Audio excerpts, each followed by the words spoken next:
میرے رب مجھے تنہا نہ چھوڑ، تیرے سوا میرا اور کوئی سہارا نہیں، مجھے دکھوں اور پریشانیوں سے نجات دے اور میرے معاملات آسان فرما دے، آمین۔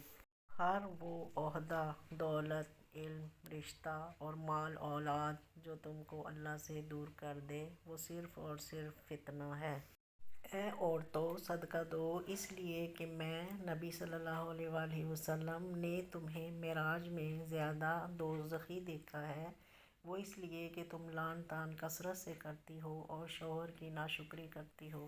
جو انار کے دانے ایسی باریکی سے ترتیب دے سکتا ہے، وہ قادر ہے کہ تمہاری زندگی کو تمہاری خواہش سے بھی بہتر ترتیب عطا کر دے۔ اور جانتی ہو معاف کرنا کیا ہوتا ہے؟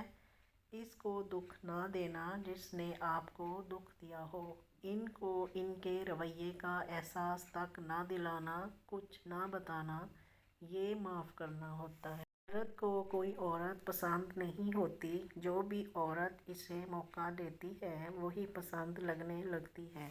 غم ہو یا خوشی، اللہ والوں کو یہ دونوں اللہ کے اور قریب لے جاتے ہیں۔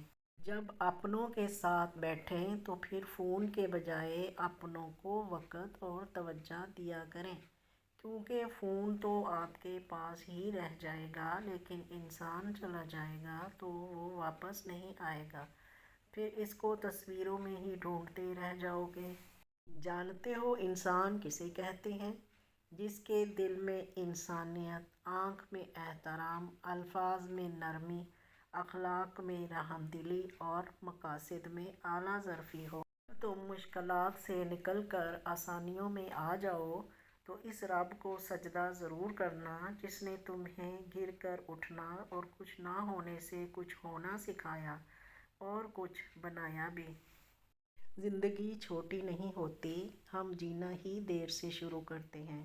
جب تک راستے سمجھ میں آتے ہیں تب تک لوٹنے کا وقت ہو جاتا ہے۔ زندگی میں بعض اوقات کسی پریشانی کا آنا آپ کو بہت سی پریشانیوں سے بچانے کے لیے ہوتا ہے۔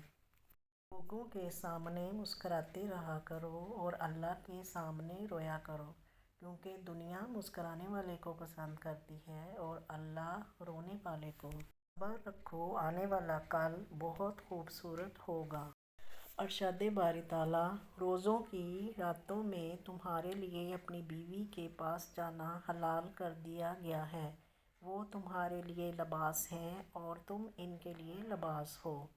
سورہ بقرہ۔ جس طرح لباس اور جسم کے درمیان کوئی اور چیز حائل نہیں ہوتی، اس طرح میاں بیوی کا تعلق ہوتا ہے۔ تم دونوں ایک دوسرے کے رازدار اور رازدان ہو، تم دونوں ایک دوسرے کی عزت کے شریک ہو، تم دونوں ایک دوسرے کے پردہ پوش ہو۔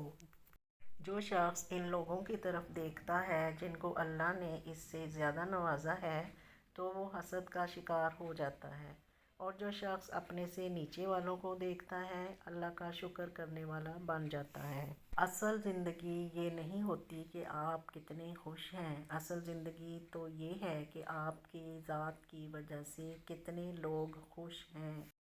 جب اللہ نے سورہ آل عمران میں فرما دیا ہے کہ دعا پہاڑوں کو ان کی جگہ سے سر کر سکتی ہے تو پھر قبولیت کا شک تو بنتا ہی نہیں۔ حضرت علی رضی اللہ تعالیٰ عنہ نے فرمایا، جس دعا میں درود شریف شامل ہو جائے تو اللہ پاک ان دعاؤں پر قبولیت کے دروازے کھول دیتا ہے، وہ کبھی رد نہیں ہوتی۔ زندگی کو اتنا زیادہ سنجیدہ لینے کی ضرورت نہیں ہے، یہاں سے زندہ بچ کر کوئی نہیں گیا۔ اللہ کے خزانوں میں سب سے قیمتی چیز راہ ہدایت ہے۔ علامہ ابن تیمیہ رحمۃ اللہ علیہ فرماتے ہیں، یہ دنیا تو اس قابل بھی نہیں کہ تم اس کی طرف چل کر جاؤ، حیرت ہے کہ تم اس کے پیچھے گھسیٹتے چلے جاتے ہو۔ اپنے نصیب کو برا مت کہو، کیونکہ نصیب ہی کی وجہ سے ہم حضرت محمد صلی اللہ علیہ وآلہ وسلم کے امتی ہیں۔